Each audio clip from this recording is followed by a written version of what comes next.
பெரிய வாழ்க்கையை கொடுக்கறதுக்கு முன்னாடி கடவுள் பெரிய கஷ்டத்தையும் கொடுப்பான்.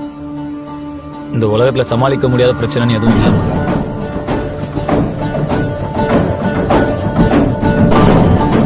நேத்து நடந்ததை வச்சு இன்னைக்கு முடிவு பண்ணக்கூடாது. அது நாளைக்கு மாறிடலாம் இல்லையா? மாட்டு கோட்டைக்காரன் நின்று ஃபீல் பண்றதுக்கு பதிலா கோயிலுக்கு போய் முருகனை கும்பிட்டேன்னா மனசுக்காவது நிம்மதியா இருக்கும்ல. உனக்கு நம்பிக்கை வரல?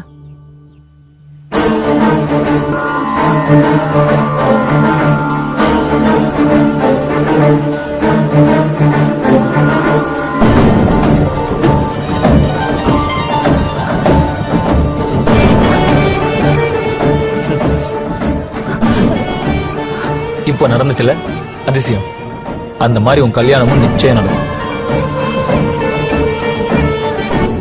நம்பிக்கை இல்லாத உன்ன மாதிரி சில பேருக்கு புரிய வைக்கிறதுக்கு இந்த மாதிரி சில கண்கட்டி வித்தைகளை செஞ்சுதான் ஆகணும்.